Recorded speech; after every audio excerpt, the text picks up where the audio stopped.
Pemirsa, kita akan kembali lanjutkan diskusi. Kita kembali ke Pak Muhtar. Pak Muhtar, kami juga mendapat informasi bahwa ini mungkin gerakan dari Israel sendiri dilaporkan sudah merangsek maju hingga 7 km dari garis biru. Ini artinya apa? Atau dari Blue Line itu sendiri? Ya, dengan adanya informasi, bahkan itu informasi itu kalau tidak salah disampaikan oleh pihak militernya Israel ya, bahwa pihak Israel itu sudah merangsek masuk kurang lebih 7 kilo, melewati atau melampaui Blue Line. Itu artinya bahwa pihak Israel sudah betul-betul masuk ke wilayah Lebanon. Nah, maka sangatlah jelas bahwa apa yang dilakukan oleh Israel untuk membuat provokasi dengan cara menyerang markas kita, itu kepentingan jelas.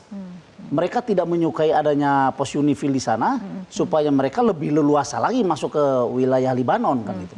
Karena harapan mereka bagaimana caranya dan dengan apapun caranya bahwa Lebanon itu harus tunduk berada di dalam genggamannya, katakanlah begitu. Itulah makanya saya terjemahkan serangan yang terjadi kemarin yang menewaskan prajurit-prajurit terbaik bangsa kita itu memang dinilai untuk memprovokasi. Kebuktian sekarang bahwa Israel sudah melampaui Blue Line, hampir 7 km. 7 km kan bukan jarak sedikit. Sudah lumayan jauh ke dalam kan begitu. Oke, baik. Nah, Mas Hasibullah, inilah kemudian muncul desakan yang semakin kuat bagi PBB untuk kemudian segera menginvestigasi secara menyeluruh kemudian pelaku dan juga apa yang menjadi motif dari balik penyebab ataupun tewasnya 3 prajurit TNI yang gugur di Lebanon seperti itu. Bagaimana caranya tapi agar kemudian investigasi itu betul-betul terbuka, transparan dan kemudian memang hasilnya seperti yang kita harapkan seperti itu, Mas Hasim? Iya, saya rasa memang kita juga harus realistis dan kita nggak ingin dilebih-lebihkan, tapi juga tidak ingin dikurang-kurangi. Dan menurut saya persoalan di Lebanon itu bukan hanya menjadi persoalan bagi Indonesia, ini persoalan eksistensial bagi PBB kalau bagi saya ya. Jadi yang berkepentingan bukan hanya kita orang-orang Indonesia atau negara Indonesia, tapi justru PBB sebagai kelembagaan. Karena pasukan kita ada di situ, kemudian tentara-tentara lain ada di situ. Tugasnya jelas di bawah mandat PBB. Tapi kan ada kekhawatiran investigasi ini apakah kemudian bisa mencari kebenaran atau justru menjadi ajang tarik-menarik negara-negara besar seperti itu? Karena itu sekali lagi ini menjadi ujian bagi kiprah dan eksistensial PBB. Bagaimana dia bikin katakanlah tim investigasi yang transparan tadi, yang tidak diragukan oleh negara manapun, yang menunjukkan bahwa PBB punya marwah, termasuk ketika nanti menemukan pelakunya, memberikan sanksi, memberikan hukuman yang bisa memberikan efek jerah, yang itu pada akhirnya membuat negara-negara di dunia ini masih komitmen dengan keberadaan PBB. Kalau sampai PBB tidak tegak dalam kondisi seperti ini, maka menurut saya yang dihantam bukan Indonesia sebenarnya. Karena Indonesia jelas ini di bawah mandat PBB. Tapi justru yang dihantam adalah eksistensial PBB. Nah, oleh karena itu menurut saya dengan segala macam keadaan yang ada termasuk nilai-nilai kebangsaan kita, memang kita sendiri harus betul-betul komprehensif mengkaji dan membaca ini semua.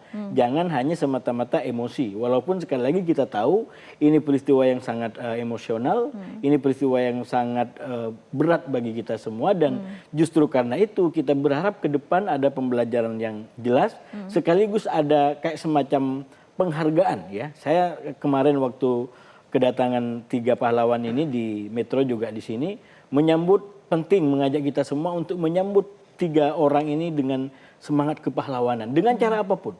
Silahkan kita punya cara masing-masing. Tapi jelas 3 saudara ini datang dan meninggal dalam keadaan bukan hanya tugas PBB, tapi betul-betul mewujudkan nilai bangsa, yaitu ikut serta dalam menjaga perdamaian dunia. Dan itu sekali lagi kalimat yang tidak hanya slogan kosong. Melalui keterlibatan kita dalam misi-misi internasional seperti ini, maka kalimat-kalimat itu diwujudkan secara nyata. Nah, oleh karena itu sikap kita menurut saya juga harus mempertimbangkan satu aspek kebangsaan tadi, dan yang kedua dukungan kita kepada PBB. Gimana pun caranya kita dukung agar PBB tetap eksis, tetap ada dan tidak ditaklukkan oleh negara seperti Israel yang memang menginginkan tidak ada lagi hukum internasional. Oke. Karena mereka ingin Baik. bebas dari ketentuan yang Baik, ada. Mas Hasib, bagaimana kemudian pandangan dari Komisi 1 DPR? Kita akan langsung menyapa anggota Komisi 1 DPR RI, fraksi Partai PKB, Bapak Oleh Soleh yang sudah bergabung melalui sambungan Zoom. Selamat malam, Pak Oleh. Selamat malam, Mbak. Baik, Pak, dari DPR sendiri ataupun dari Komisi 1 sendiri bagaimana kemudian memandang masalah ini terutama untuk mendesak PBB segera melakukan investigasi, mengumumkan hasil investigasi, terutama untuk kemudian menekan secara diplomatik untuk memastikan investigasi ini berjalan secara transparan, bukan hanya kemudian ajang tarik-menarik antara negara besar, Pak Oleh. Kita harus bedah dulu ya, bahwasanya eskalasi Hizbullah dengan Israel ini penyebabnya adalah soal Hizbullah membela Iran.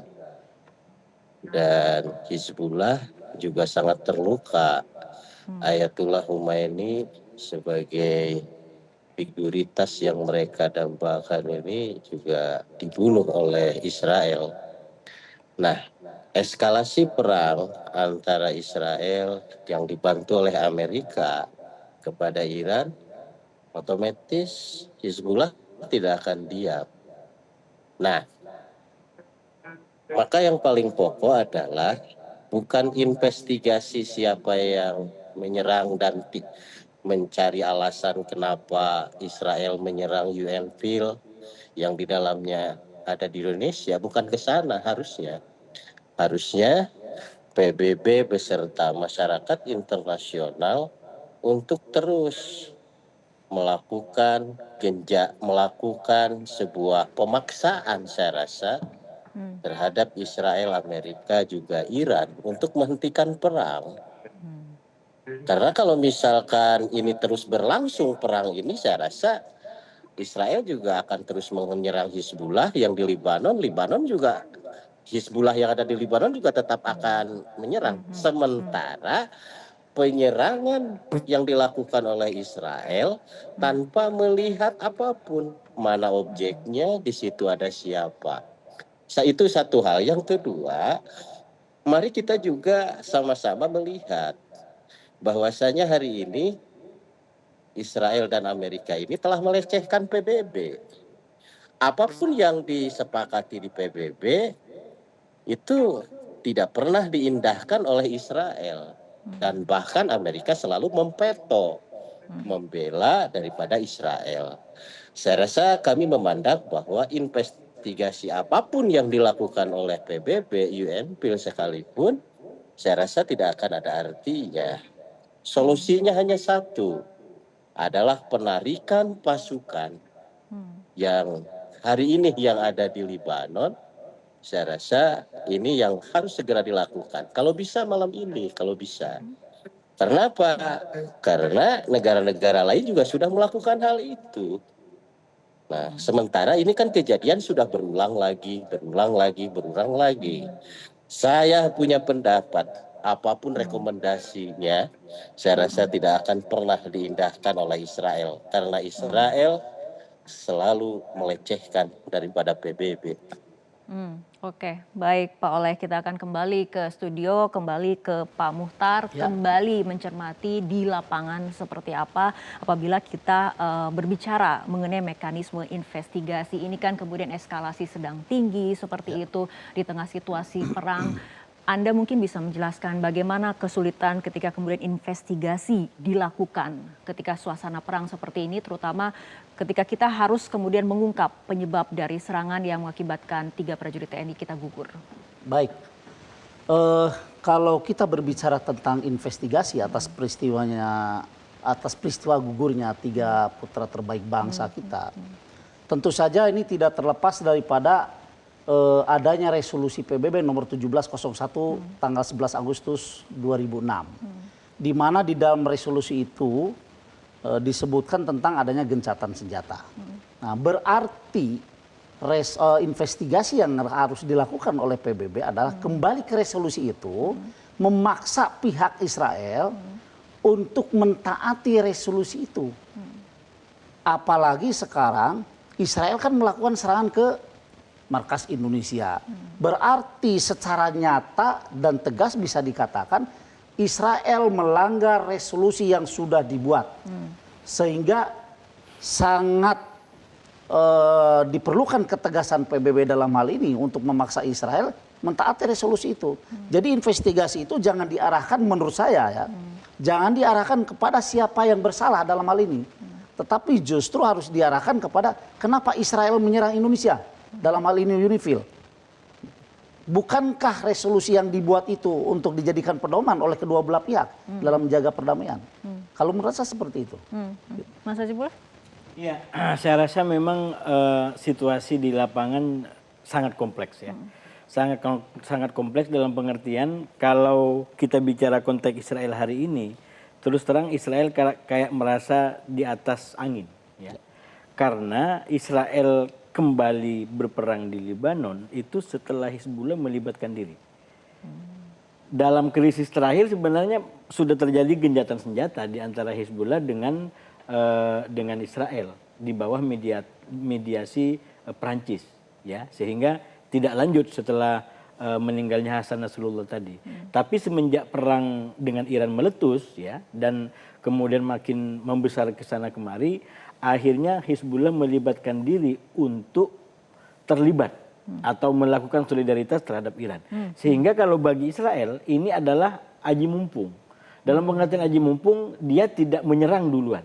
Yang sekarang dia tidak menyerang duluan, tapi dia diserang lebih dulu oleh Hizbullah dengan alasan solidaritas kepada Iran. Nah, inilah kompleksitas memang yang terjadi di Lebanon sekarang dengan keterlibatan Hizbullah ini, karena sama dengan begini maka mengundang Israel untuk masuk lebih dalam. Dan persoalannya ketika Israel masuk lebih dalam berarti membahayakan seluruh rakyat Lebanon atau Lebanon secara umum, yang Israel memang punya semangat untuk menjadikan Gaza kedua. Dan persis di situ maka kemudian Hizbullah juga berhadapan dengan pemerintahan Lebanon. Jadi sekarang konfliknya di Timur Tengah, di Lebanon ini bisa dipolakan dalam 3. Di satu sisi ada konflik di antara Israel dengan Hizbullah, tapi juga di sisi lain ada konflik di antara Hizbullah dengan otoritas Lebanon yang tidak menginginkan Hizbullah ini terjun dalam perang ini sekarang. Karena orang Lebanon sangat menyadari kalau Hizbullah masuk dalam perang sekarang, Israel akan masuk lebih dalam dan menguasai kembali. Nah, dengan menguasai tanah bagi Israel 2 keuntungannya. Yang pertama, dia bisa kalau terjadi gencatan senjata, tanah ini bisa masuk dalam klausul yang nanti dimusyawarahkan. Akan dilepas atau tidak.